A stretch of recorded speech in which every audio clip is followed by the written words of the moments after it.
Peace, family. Y'all know who it is. It's Dr. Bakar K. Lumumba of LumumbaSpeaks.com. Back once again with a great show in conjunction, of course, with Lumumba Speaks. I'm sorry, Bequaline Network, the Pan African social media extraordinaire and the home of African centered news and information. Please forgive me, family. It's been a long day. But we have a great show, of course, here at LumumbaSpeaks.com. We believe we could gain a competitive advantage by always betting on Black. And we have a great show at the behest of the viewers yesterday who asked for me to do a show regarding hip hop, rap, no longer questioning that hip hop and rap is no longer economically viable or relevant due to not having a song in the top 40 for the first time since 1990. And that is when the late, great Biz Markie, who was known as the Crown Prince of a Crown um, Joker, I'm sorry, of hip hop. Right, so we're talking about Biz Markie. He was the Clown Prince. Yeah, Biz Markie. He was known as the Clown Prince of hip hop, of Clown Prince of hip hop. His hit single, "Just a Friend," dropped to number 41. So once again, fam, the link will be in it. The link is in the description. Make sure that you hit the link in the chat momentarily and we can have a conversation. But what I'm going to do is I'm going to start off by reading an actual article from vice.com regarding hip hop no longer being in the top 40, and then we can get the conversation started. I'm going to put the link in the chat while I am prepping to read the article, and then we will go from there. So give me 1 second, family. Hip hop is not in the top 40. All right. Okay. All right. So as you can see here, Vice.com. Hip hop isn't in the top 40 for the first time since 1990, and that might be a good thing. So just tap in and find out why they think that may be a good thing. Hip hop is going to be fine. Lately, fans have been going through an existential crisis over the state of the genre and culture. For the first time since February 1990, there are no rap songs in the top 40 of Billboard's Hot 100. On its face, this is alarming. For 35 years, rap has proven genuinely viable as a form of pop culture. Back in the 90s, it worked in conjunction with R&B as how people assessed Black culture. Then eventually, the pendulum switched. Hip hop became the predominant form of pop culture. Sure, the seasons change every once in a while, but artists like Drake or Future or Lil Wayne or Kanye West were good to keep rap in the foreground as new interests emerged. Now, after all these years, it can't even crack the top 40. Prophecies of a death like jazz and rock felt imminent to a lot of people. Fingers were pointed at the lack of stars, the beef between Drake and Kendrick Lamar, anything to find a culprit for why hip hop still isn't at its peak. Here's the thing, rap is going to be fine. We've seen the hip hop is dead rhetoric dozens of times, especially from the purists of the world. Hell, Nas was one of the leaders in parodying the idea back in 2006. This isn't the first time the diagnosis has been sprung upon the culture, but something drastic would have to happen to truly kill this art form we love. Hip hop is experiencing a shift that pop and culture country have gone through before. Here's the thing, it's honestly more impressive that rap has maintained its spot at the top of this for this long. Pop and country have gone out of vogue several times in culture. For pop, it would frequently latch onto whatever was raking in the dough the most, put a fresh coat of the pop sheen on it, and it would satisfy itself. Even made due to the early 2010s when strange indie hits were captivating people the most. Commercialism was always the key to pop surviving, even if it didn't look or sound like Max Martin. As long as it could reasonably be sold, pop could stick. Country music is the most striking comparison to what hip hop is going through. Country has lamented its death since at least the 60s. Traditionalists claim Nashville sold out all the time. Hank Williams, the Highwaymen, this is a constant. In the 80s, the country was too sappy. In the 90s, it was too shiny. But now people look at 90s country as a golden age, where they raked in the most money and balanced commercial music with its initial roots. If these artists complained in the 70s, imagine how they feel about the carnival in post 9/11 patriotism. The genre was convulsing. But after a decade plus of being a mere blip on the pop culture radar, it shares a space with hip hop again. Country's biggest artist, Morgan Wallen, loves pairing up with a rapper, Big X the Plug, made a whole album of country crossovers. And he's one of the biggest rappers in the world. Country is far too popular and still rigorously maintaining its roots too much to truly be dead. Critique it as you may, but rap has done the same. In assigning a death sentence to rap music, we also overlook the current state of music as a whole. Even to devout chart followers, Billboard's Hot 100 makes absolutely zero sense. Kate Bush proved that songs can emerge from internet virality and soundtracks despite being released decades ago. Miguel's Sure Thing was released in 2010 and had a significant run on the charts. Moreover, since the COVID pandemic, records are sticking around on charts far longer than they used to. Blinding Lights stuck around for years, became the longest charting song in the top 10 ever. Sometimes, records are inclined to stick around on the charts for a full calendar year before eventually petering out. This week, Mutt by Leon Thomas has peaked at number 10 after lingering on the charts for 38 weeks. What a hit means in 2025 is radically different than our innate understanding.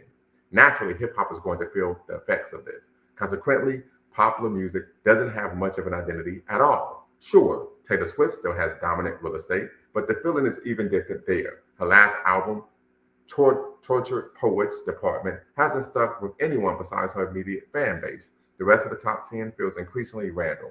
Number 2 is from a K-pop Netflix movie, K-pop Demon Hunters. Number 3 is from Alex Warren, an artist who seemingly appeared out of thin air that's just kind of stuck around accordingly. Is he a pop star? I guess not.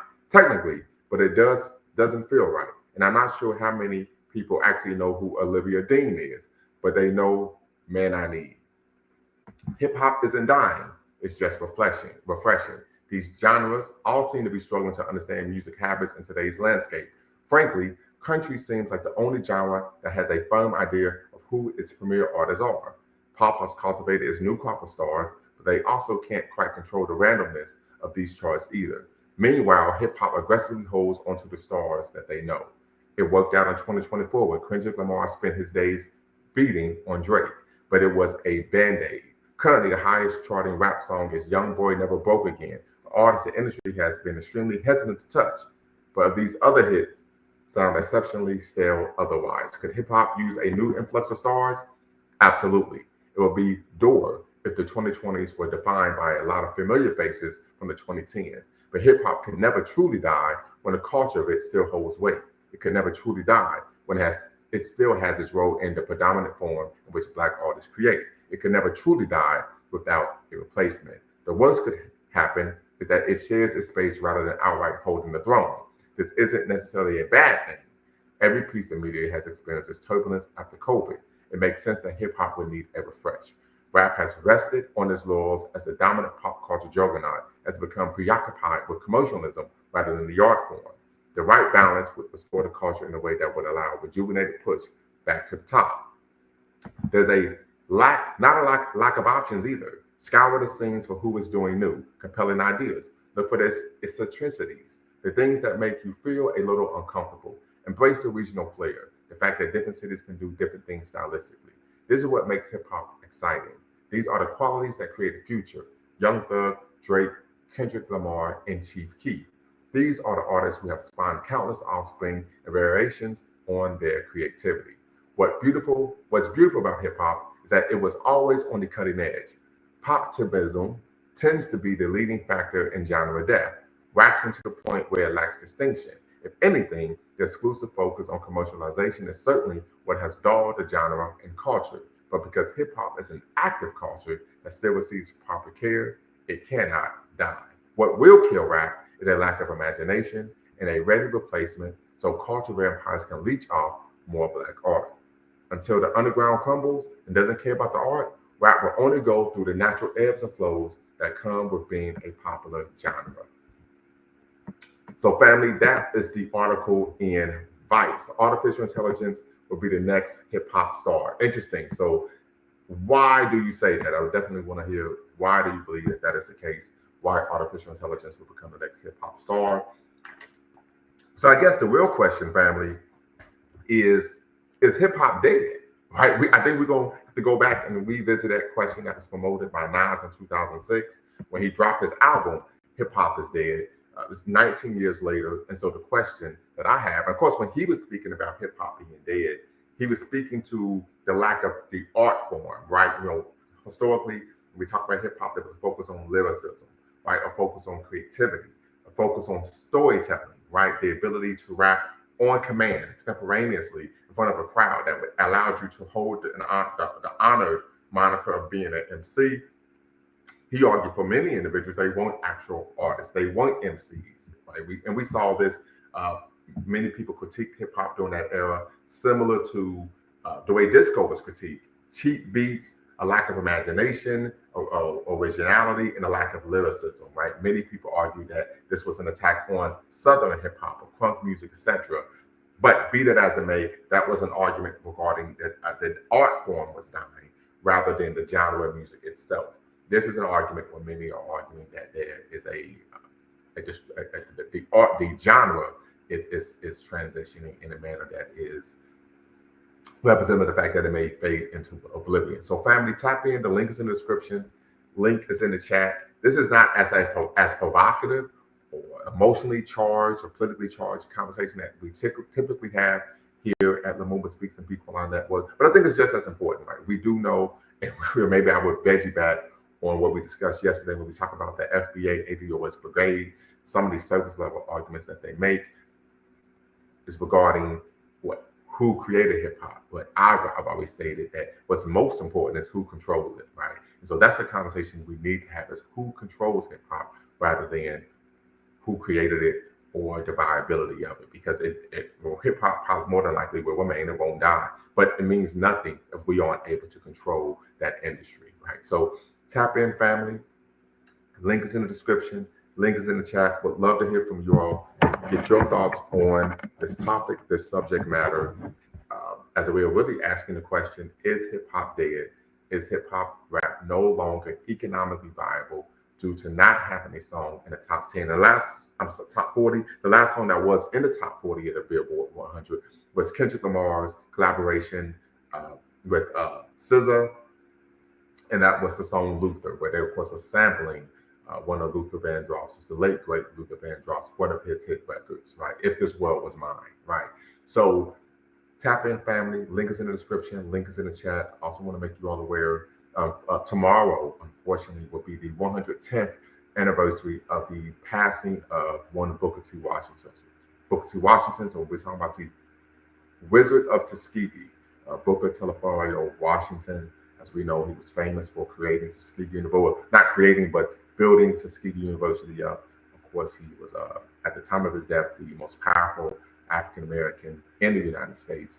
And of course, he wrote several books, particularly his canonical text, Up From Slavery. If you haven't read Up From Slavery, family, make sure that you do. I've read Up From Slavery. I have a copy. And of course, it was written in 1901. And we know that Du Bois, he wrote, but many people argue, was his ideological rebuttal in 1903, which was, of course, Souls of Black Folk. But definitely canonical text in African-American literature. But once again, family, we're discussing, is hip hop dead? I want to hear from you all. Is hip hop dead? Is hip hop no longer economically viable? As I stated before, we know almost 20 years ago, the question was, is hip hop dead? And that was really challenging or discussing the dissolution of the art form, right? Particularly lyricism, storytelling, the actual ability to rap extemporaneously and be an MC. This, of course, was championed and many argue led by what many people would argue the greatest rapper of all time. That is, of course, Nas. Nasir, Nas Escobar, Nostradamus, right? He's had a number of names, right? Godson, etc., right? But today we're really discussing the economic viability of hip hop and rap. So, of course, I was able to share with you all that article from Vice.com. But want to hear from you all. What are your thoughts, particularly because, of course, some sisters, particularly on the channel yesterday, requested that I did a show on this particular topic. So I want to hear from you all regarding, is hip hop dead? Is it no longer economically viable? The link is in the description. The link is in the chat. Tap in and be part of the conversation. You're watching LumumbaSpeaks.com, a Black empowerment initiative where we believe we could gain a competitive advantage by always betting on Black, in conjunction, family, in conjunction with Equaline Network, the Pan-African social media extraordinaire, and the home of African-centered news and information. So tap in, family, be part of the conversation. We want to hear from you. Keyword, we want to hear from YOU. Is hip hop dead? Is hip hop no longer economically relevant? And if this is the case, what do we do about a musical genre that was created by the first generation of African people in America who did not live under de facto segregation, right? And I'm citing the work of Neil Irving Painters in her book, Creating Black Americans, right? She's a former professor of African American Studies and African American History at Princeton University, if I remember correctly. And of course, her book, of course, which is over 20 years old now, was Creating Black Americans. So I definitely want to hear from you all. But yes, she discussed in the text that hip hop was a musical genre created by the first generation of Africans living in America who did not suffer, lived under de facto Jim Crow, right? So we're talking about, of course, August 1973, the South Bronx. Of course, DJ Kool Herc created that back to school block party, held out back to school block party, and hip hop, what we now know and call hip hop, was born, right? So tap in, family. The link is in the description. The link is in the chat. Definitely want to hear from you all regarding the provocative and evocative question: is hip hop dead? So put a 1 in the chat, family, if you believe hip hop is dead. Put a 2 in the chat if you believe hip hop is not dead. So once again, put a 1 in the chat if you believe hip hop is dead. Put a 2 in the chat if you do not believe hip hop is dead. So once again, family, put a 1 in the chat if you believe hip hop is dead. Put a 2 in the chat if you do not believe that hip hop is dead. 1 for yes, 2 for no. Definitely want to hear from you all. You're watching, of course, themobilespeaks.com in conjunction with Equaline Network, the Pan-African social media extraordinaire, and the home of African-centered news and information. And as stated before, family, tomorrow, unfortunately, is the 110th anniversary of the passing, transitioning of one Booker T. Washington to the ancestral realm.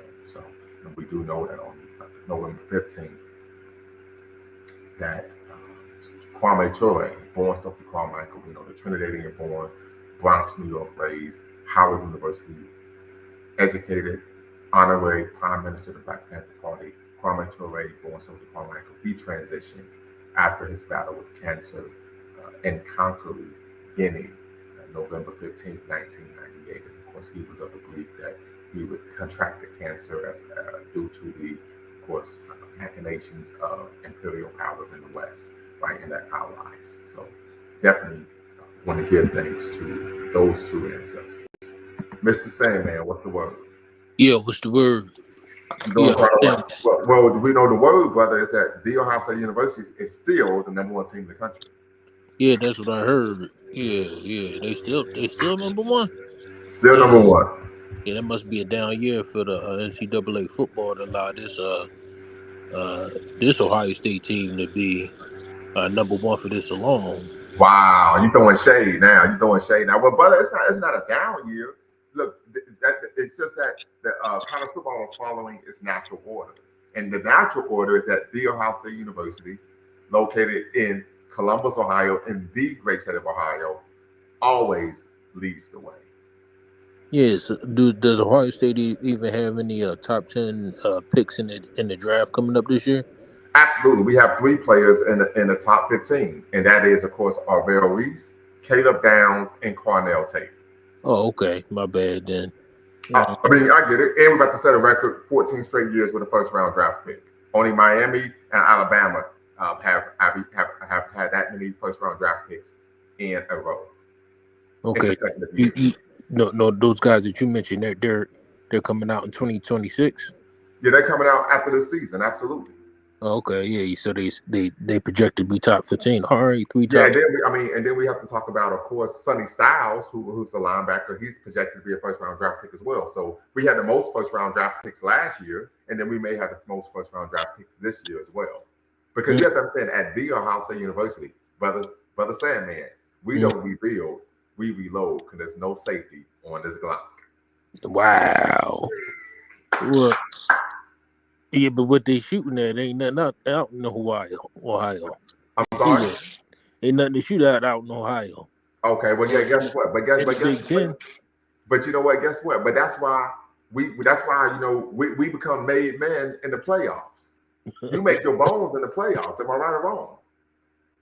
Yeah, yeah. Well, So I mean, so all I'm saying is my brother from the Keystone State. yes, That's that's cool. right. And you right. We ain't got nothing to shoot at because Penn State ain't nothing. Because Michigan ain't nothing. Because Oregon ain't nothing. And we gonna pull that Indiana ain't nothing when we see them and see them in Indianapolis. See, we're gonna smack around in Indy. That's how we do. We go to your house. We put our feet up on your crib. You know what I mean? And then we handle our BI. That's what we do. But that's neither here nor there. Talk to me, brother. What are your thoughts? Is hip hop dead? Is hip hop no longer economically viable? Yeah, I was. It's looking like that way that it's not economically viable because prior in prior years, artists, they used to get robbed by a lot of these major labels, Yes, and yes, they they used to get put them in these 360 deals where they weren't making a lot of money, but considering where they were coming from, a lot of the people, you know, a lot of these rap artists coming from, disenfranchised areas that just signing a deal is enough to just, give them an opportunity to try to make something out of things, and then, to take their popularity and their fame and use that to market themselves in other ways to make money. But the way the game's going now is like these, people aren't signing these 360 deals, it looks like. Or if they do sign a 360 deal, if they do sign a deal with a major label, the money that they used to make on touring and stuff like that just isn't there like it used to be. And just the whole entire economy is like people aren't spending money like they used to. Just everything's so expensive. So if you want right, to go on a rock concert, I mean a rap concert to see your favorite, artists, you know what I right. mean, and you have to pay, hundreds of dollars just to see, a concert. And I don't know. It's like you're weighing the pros and the cons of that. So yeah, I think it's just certain niche artists who can maintain in the down slope of the economy. Plus, the way things are changing and the dynamics of the music business in and of itself. But yeah, I was saying before that, I'll be listening. Sometimes you be watching them. AI be making music now. Like if you go on YouTube, right, they'll take like an old song Right, and remix it and you know and make it sound like a totally new genre. right. So I mean, I don't know if like artificial intelligence will ever have the soul and the rhythm and the creative intelligence of a human being, but it looks like it's good at emulating human beings' creativity. So yeah, it's like it could be like a artificial intelligence be the next artist to come on the building. I don't know. Maybe they can, because I see them like making videos of like old artists like Tupac Shakur, who's to say that they just can't bring these artists back like a Tupac, like a Biggie Smalls. You know Right. what I mean? And Yeah, yeah. I mean, I know they released like a song with Tank and Aaliyah. mm, Yeah, so that kind of speaks to what you're talking about. And a lot of people were complaining about the sound quality wasn't the best. But yeah, that would be an example directly of what you're speaking to. Let me ask you this. What are some things, and I'm asking this question, but I'm glad that you tapped in because we know that you are a former or maybe even still an MC, correct? yeah. I guess you're born one and you die one. Absolutely, absolutely. Always one, right? And so many would Yeah. argue that this would be an African American equivalent of being a griot, right? In West Mhm. Africa. We talk about this concept of storytelling.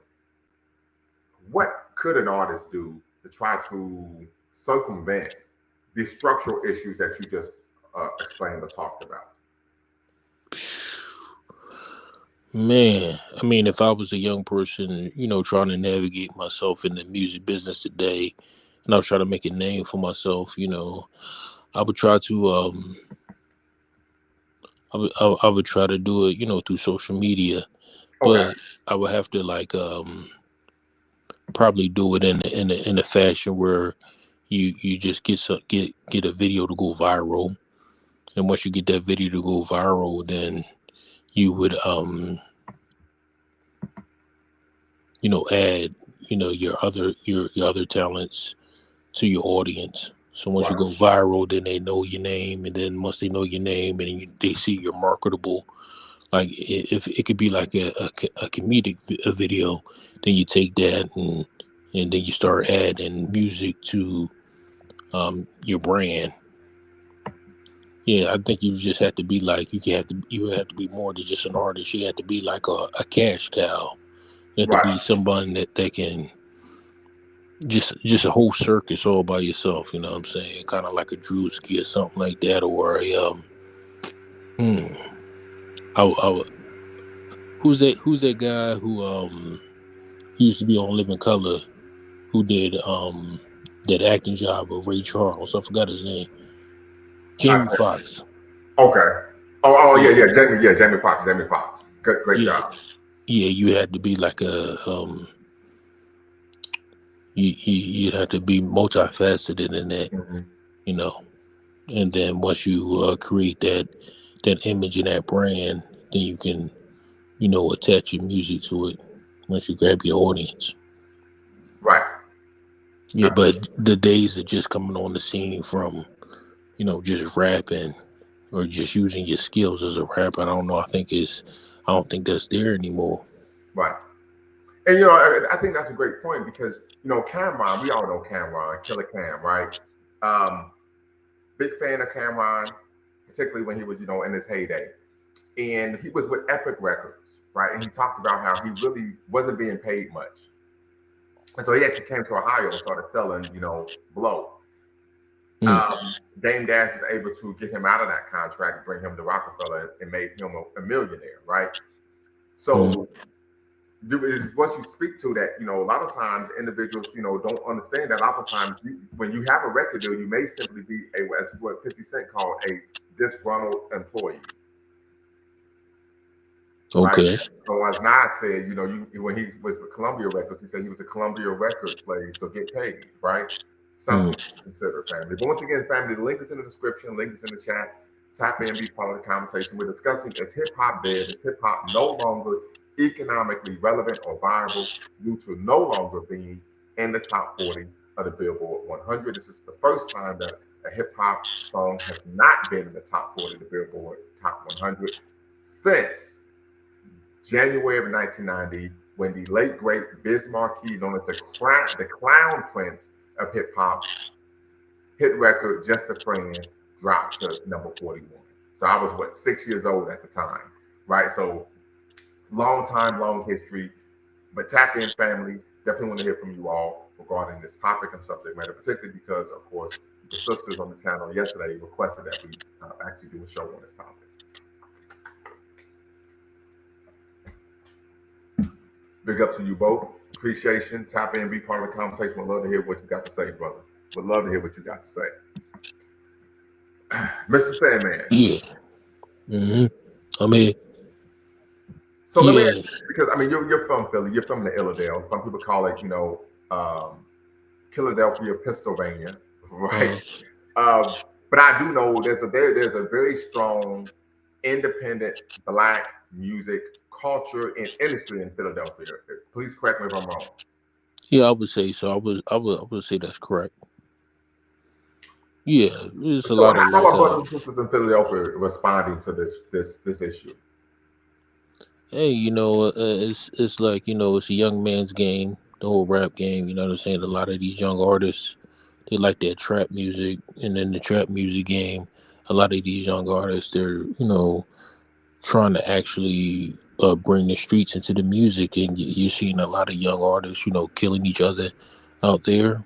There's been, as a matter of fact, there was a one positive rap artist from Philadelphia, North Philadelphia, not too far away from where I was from, who was murdered, Mm, just earlier this year over, what seemed like something trivial. I think he just had like some jewelry on. They stole it from him and killed him. Mm, So these young people, they're talking about the rap music in their music, and then they're going out there and actually doing it. right.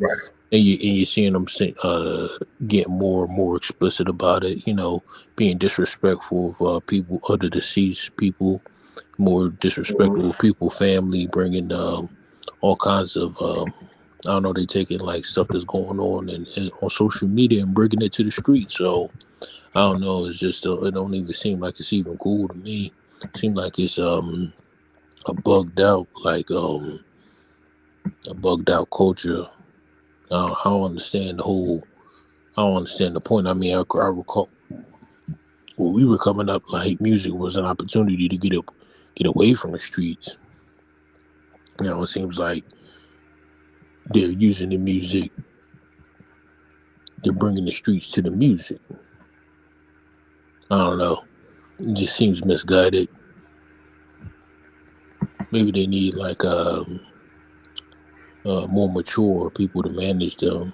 Because I think maybe because they're so independent, and you're a young person and you still got an immature mind, you know what I'm saying, and you're dealing with all kinds of money, and you're not dealing with a management team that can pull you aside, be like, hey, chill, you tripping doing this, you tripping doing that. They ain't got that. They straight independent, and they're not moving like a business person should, and that's probably the benefit of um working with a label, because a record label might assign you a management team that's gonna keep you on the straight and narrow for the most part, so that you can stay economically viable to the business. Right, right.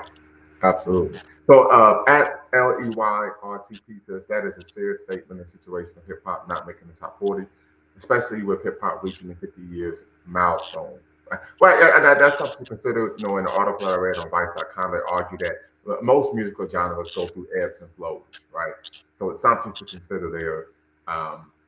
But yeah, I would agree with you, but Mr. Sandman. Typically, what takes place is they have that team with you because the goal is simply for you to remain economically viable. They've made an investment; they want to make sure that they get a return on their investment. So, Right? Yeah, you're supposed to have bodyguards around you. They're supposed to keep you away from certain, people that's going to bring a lot of negative energy around you. And I don't know, man. It seemed like it all started with Pop Smoke. You remember Pop Smoke a few years back? He got murdered in L.A. okay, yeah, I'm Yeah, familiar with the artist. yeah, he was a pop artist. I think he was independent too. But some guys, some gang members in L.A. robbed him and then murdered him while he was at the in his hotel, or maybe in some type of condominium that he was staying Mm, in. And he should have had a security detail with him that would prevent people from doing that to him. But I don't know. I guess he thought that he was sturdy enough, as the young people like to say, sturdy enough to walk out there dolo and be flashing hundreds of thousands of dollars worth of jewelry and stuff. yeah, yeah, you should never do something like that. I mean, I don't care who you are. You can be thorough, whatever, but you should never, be flashing. Especially if you're gonna be in a bad neighborhood. You don't have to be in a bad neighborhood because cats gonna come looking for you. Yeah, absolutely. Yeah, yeah. A lot of these people don't sit around, have nothing to do with themselves. They'll have nothing going on. They'll just say, "Hey, let's go out and rob somebody." Yeah, Right. And we know some people are simply professional criminals. That is a reality. right. So, you got cats out here, they stick up kids, right? If you give them a chance, they'll take it. So that's Yeah, something. take all this jewelry and then go get high with the jewelry they stole or something. Right. Yeah, absolutely. Something to consider. So, all right, family. Anyone else tap in, be part of the conversation. We're discussing, is hip hop dead? We're discussing the viability of hip hop. So definitely want to hear from you all. be part of the conversation. We're here with Mr. Sandman from Philadelphia, Pennsylvania. Some people call it Philadelphia, Pennsylvania, but we're not going to tap into that type of negative user imagery. But definitely tap in and be part of the conversation. Some people feel like they're untouchable. Absolutely. Regarding, of course, what we're discussing, the economic viability of hip hop. And we're here with Mr. Sandman, who is the long-suffering Penn State Nittany Lion football fan. Doesn't have much to root for, but hey, that's what happens when you're born in the wrong state, my man. Yeah, man. Hey, that's hey. Still, probably more people know who Penn State is than Ohio State, though. Get out of here, please stop it. The biggest brand is Ohio State football. I could Google this. The biggest. All right, here we go. I'm gonna Google this. You lost your mind. What is the biggest brand? College football. Can't be Ohio State. They said Texas and Ohio State. What? Yeah. I can see Texas. Yeah, come on, man. Come on, B. Are you serious? Penn State. Let me see where Penn State is at on the list. I would say like a Notre Dame, maybe. Everybody know who Notre Dame is. They got you at 11. They got you at 11, man. Stop it. Yeah, be at 11 after so many bad seasons. You can't go wrong with a fresh. You can't go wrong with some fresh Navy Blues or the Penn State Nittany Lion. What did you say? Y'all made the playoff last year. I said y'all made the playoff last year. Yeah. So we still rebounding. Man, it's been a long rebound for us, but they got you at 11, number 11. When it comes to merchandise sales.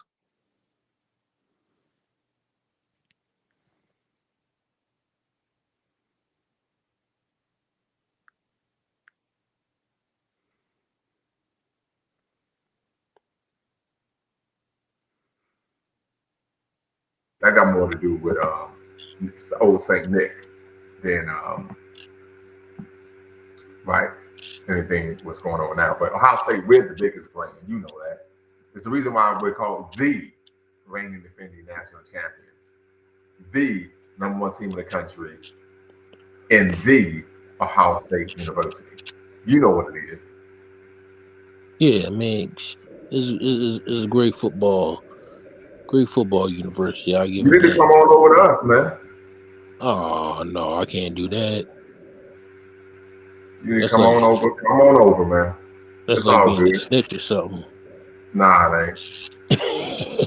I'm trying to help you out, Playboy. We're trying to help you out. You know what I'm saying? Come on over and we get you right, man. Come on over here, be a winner. Nah, I can't do it. I mean, if it ain't Penn State, shoot, I would go to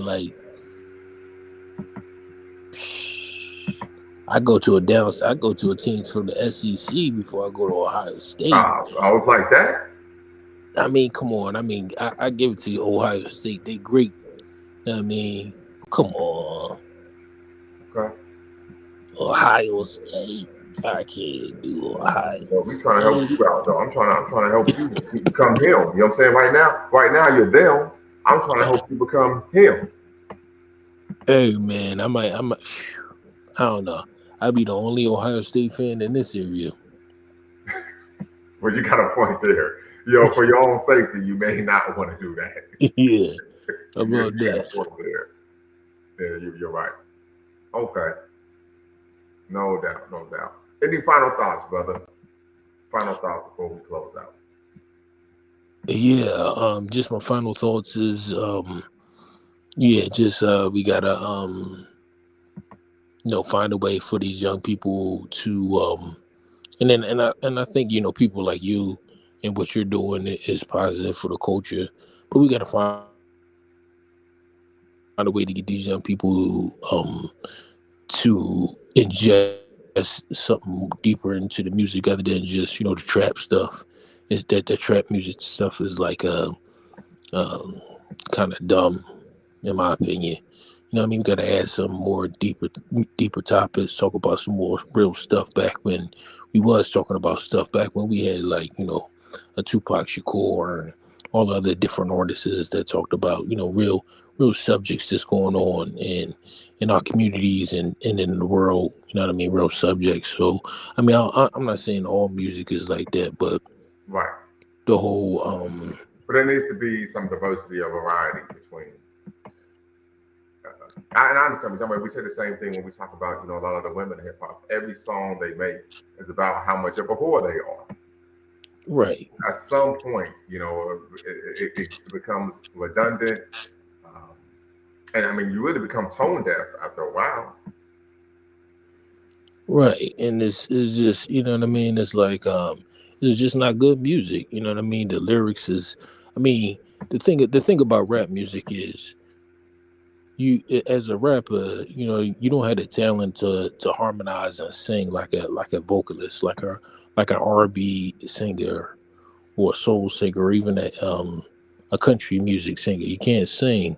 The Mm-hmm. only true talent that you have is your ability to compose interesting lyrics, and you would think that these young people will put in more time to put together more in-depth, thoughtful lyrics that people can really digest and think about sometimes, Right. and they're not even putting in that much effort, and that's just a disappointing. Absolutely. Yeah, Uh, so and they just need to read more and improve their vocabulary and just add different topics to talk about. but you do know that's something they said Nas would do. He was an avid reader. Mr. K, what's going on? Good evening to you, brother. They said he was an avid reader and he would read a lot before starting an album so that he could expand his vocabulary and provide more depth to his lyrics. Yeah, and Biggie used to act like a thug, but he's really like a little brainiac, little nerd, who might have Yeah, been integrated in the street life, but he had a broad vocabulary too. right. You know Shout out to his Biggie. line. He was from he was of Jamaican. Uh, it was about Jamaican extraction. So definitely shout out to Notorious B.I.G. Biggie Smalls. Right, And he had bars for days too. bars for days. I am not familiar with the channel Dead End Hip Hop, but I have been watching those videos that you sent me today, Mr. K, and I watched the video of the brother who did the interview with Rock on the Rock Newman show as well. So I definitely appreciate you always providing me with that information. You said they give good content on hip hop. Right, very good, very good. All right, well, family, I appreciate everyone for tapping in. This was a rather brief show, but until next time, y'all know what to do. Always, always, always bet on black. Peace. Before you go, make sure you hit the subscribe and like button. Thank you for supporting the channel. And remember, here at Lumumba Speaks, we always bet on black. Peace.